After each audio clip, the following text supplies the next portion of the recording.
everyone, today I'm going to talk about on the topic of a seismic shift, Vijay and the end of Tamil Nadu's political duopoly.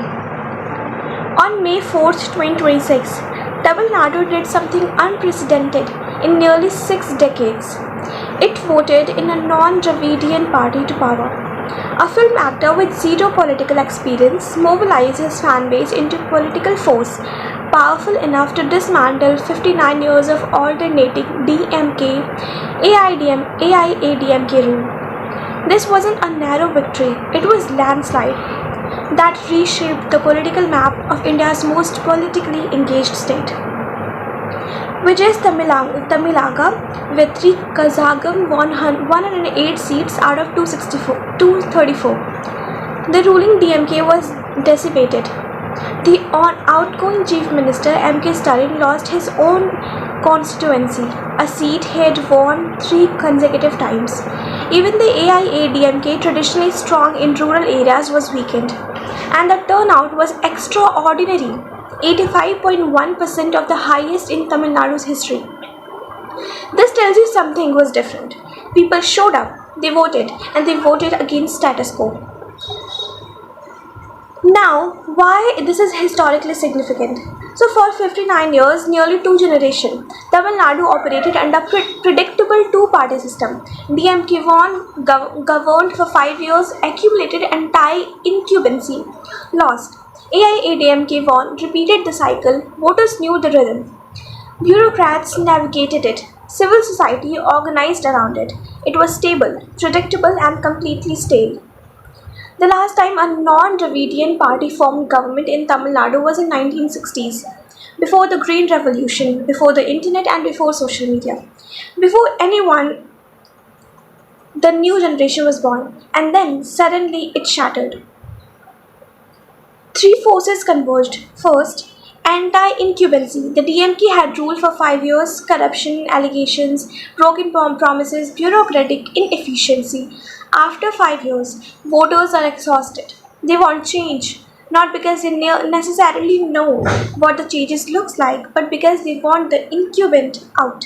Second, the Vijay factor. This is crucial to understand. In Tamil Nadu, cinema isn't separate from politics. It's woven into the political fabric. Tamil films tell moral narratives, heroes fighting corruption, underdogs prevailing, justice triumphing. For decades, Vijay played these heroes. When he entered politics, he brought that narrative with him. Voters didn't just see a politician, they saw a character they'd come to trust and admire on screen. This isn't new. M.G. Ramchandran and J. Jayalalitha both used film stardom as a springboard to become chief ministers. But it remains remarkably powerful. Third, the promise of change itself. Vijay didn't win with detailed policy platform. He won with the simple message, vote for something different. His campaign was sophisticated, well-funded, digitally savvy, reaching youth and urban voters across caste lines through social media. But the core appeal was narrative-based, corruption-free, fresh, new. After 59 years, that was enough. But here is what it gets complex. Vijay won 108 seats. In India's parliamentary system, you need 118 to form a government on your own. He fell 10 seats short. This triggered what's called horse trading, the messy business of building coalition.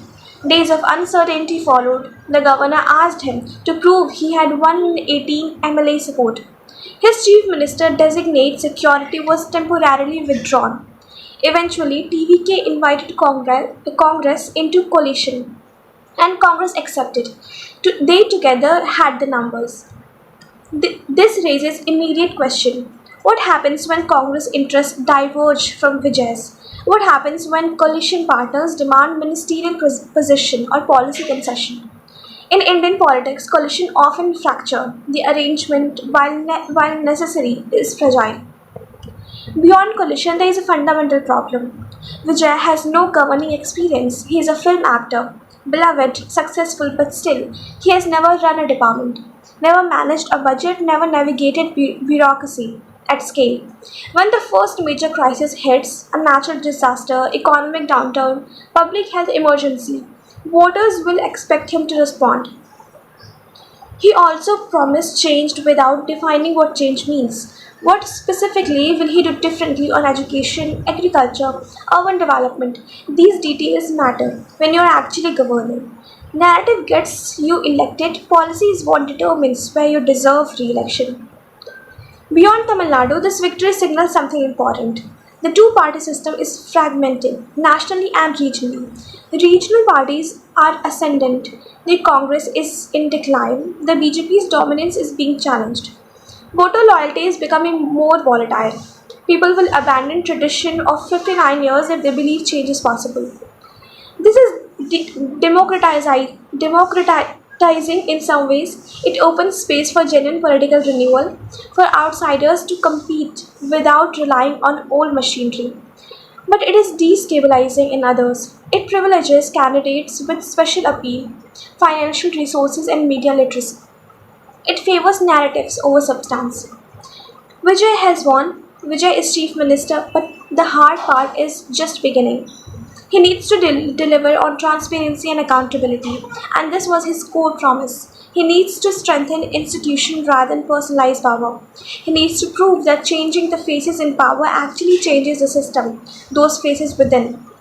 Tamil Nadu voters have given Vijay a mandate based on hope for change. Whether he fulfills the hope or become another example of how electoral promises dissolve under the weight of governance, that remains to be seen. What we know is Tamil Nadu voters still believe electoral choice matters. They still show up, they still vote, and they are willing to take risks on new alternatives when the old order fails to deliver. That's democracy at work, messy, unpredictable, sometimes naive, but real. Thank you.